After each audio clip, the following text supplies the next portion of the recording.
Cacatan. Hello tout le monde, bienvenue dans le podcast Parlement Ultramarin qui analyse l'activité de nos élus.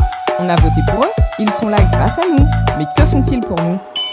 La séance est ouverte. Bonjour à tous, la séance est ouverte. Bienvenue dans le premier vrai épisode de Parlement Ultramarin.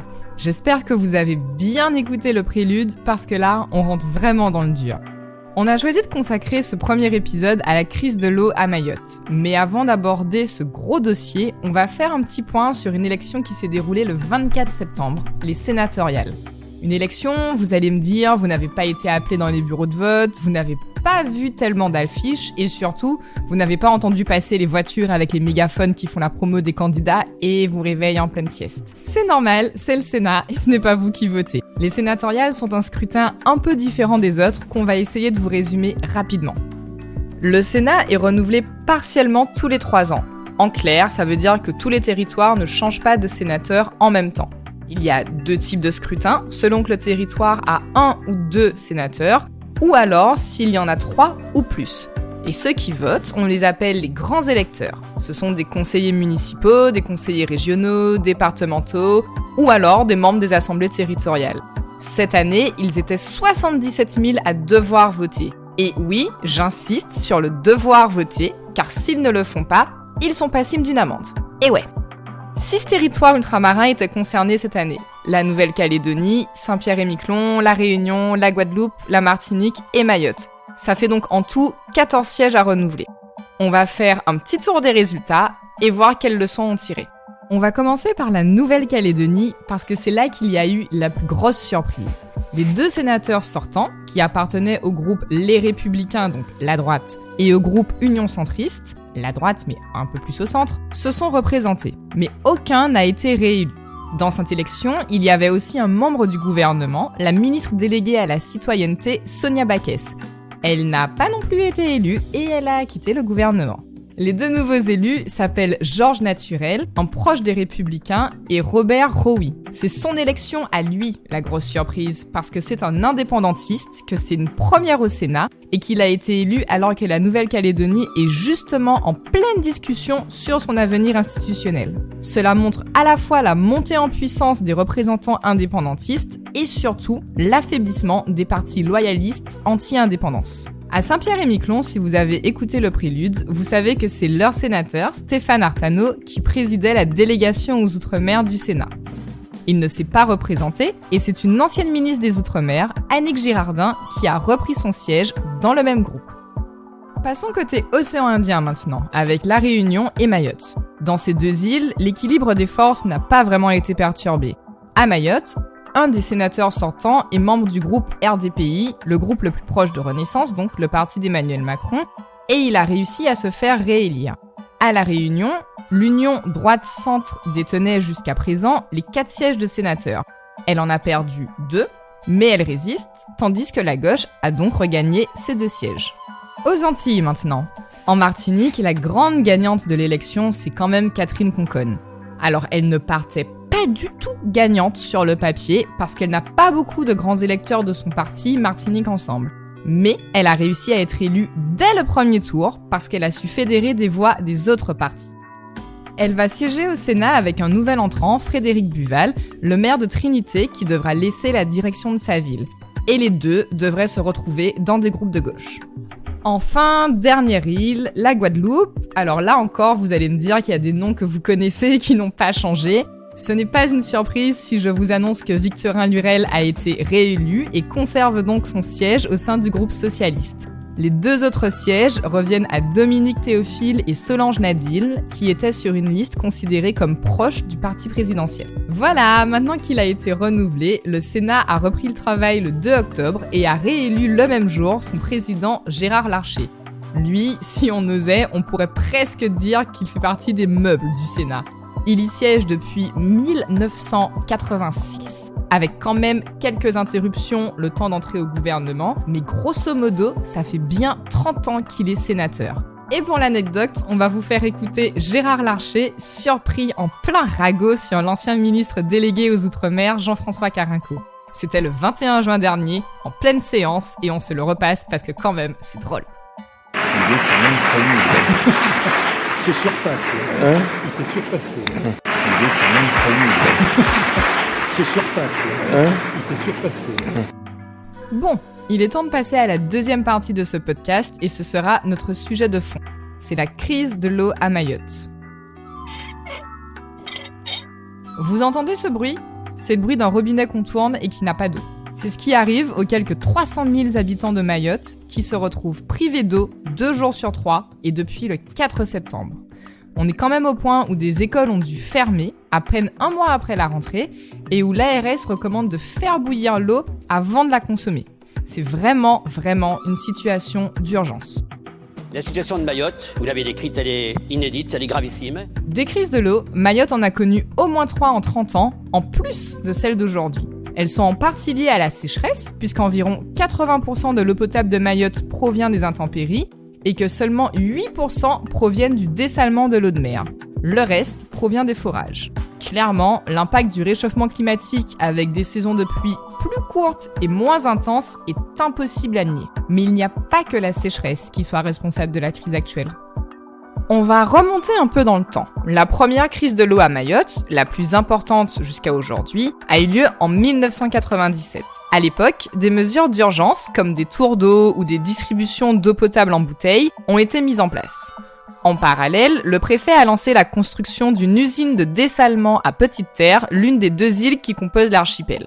Cette usine, c'était censé être une solution de long terme. Mais attention, on vous a dit censé être, parce que les résultats n'ont pas du tout été à la hauteur. En 2018, alors qu'on attendait une livraison de 2000 mètres cubes d'eau par jour, l'usine ne fournissait que 1300 mètres cubes par jour, c'est-à-dire même pas assez pour alimenter l'île de Petite-Terre.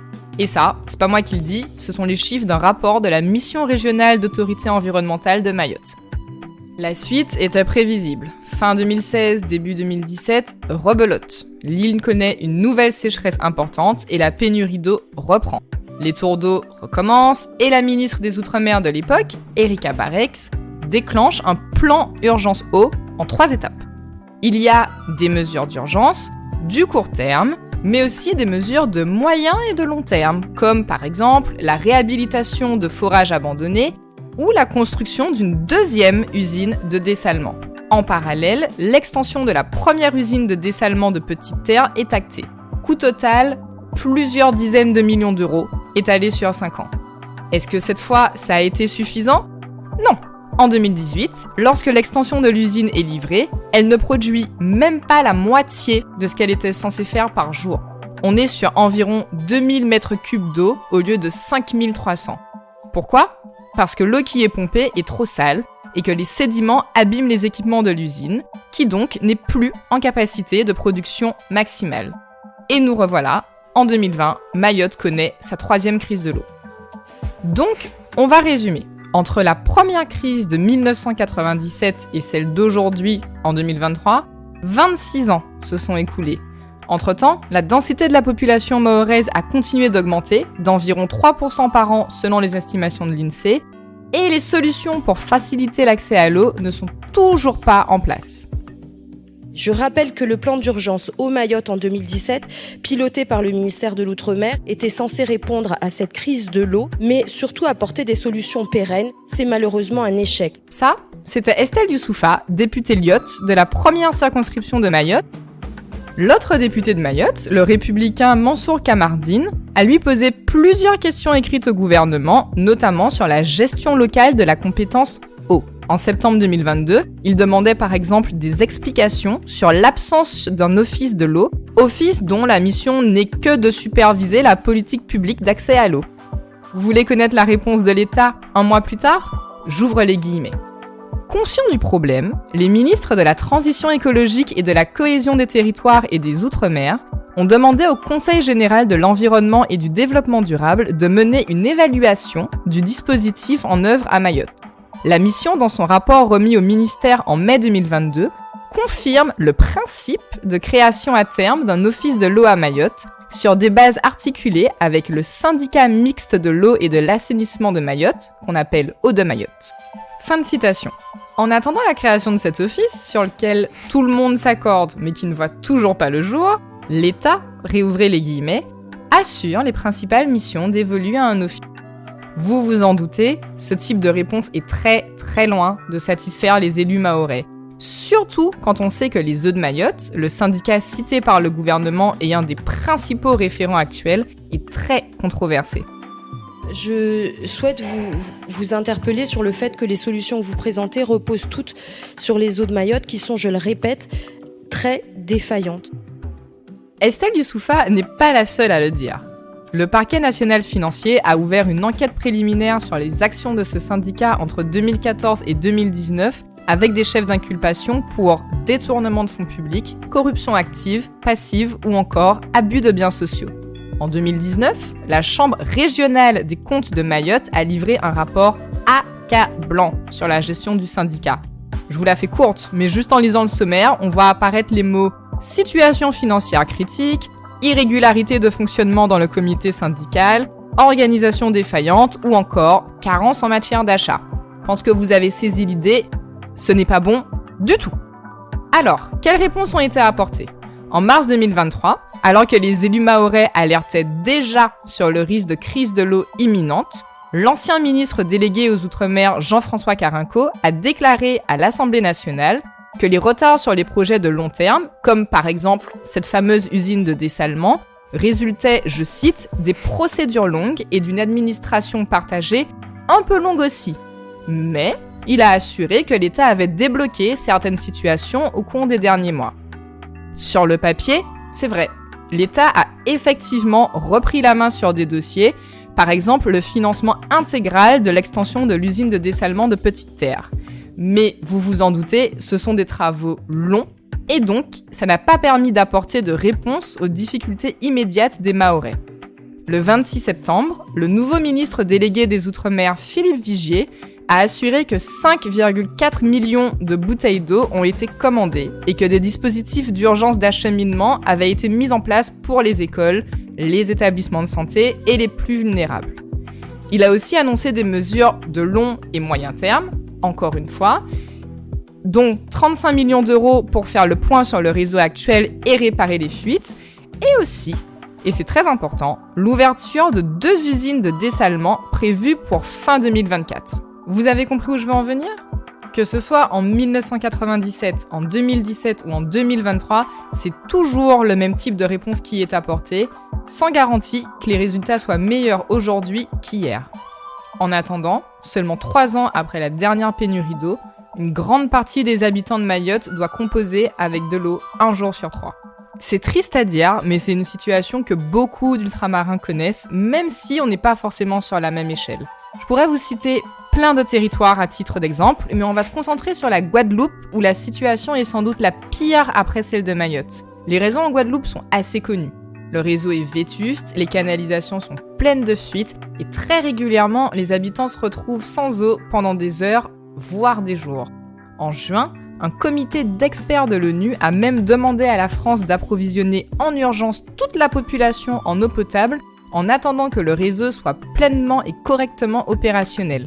Même l'ONU s'en mêle. Voilà, c'est la fin de cet épisode consacré à l'eau et j'espère que je ne vous ai pas noyé dans toutes ces informations. Tada. Bon, allez, c'était ma petite blague et il est l'heure de me taire maintenant. Je vous donne rendez-vous le mois prochain pour un nouvel épisode de Parlement Ultramarin. En attendant, allez vous baigner. Enfin, si vous pouvez. Et voilà, c'est tout pour aujourd'hui, la séance est suspendue. N'hésitez pas à nous faire des retours sur les réseaux, à nous mettre 5 étoiles et à partager autour de vous pour faire entendre les voix ultramarines. Au paquet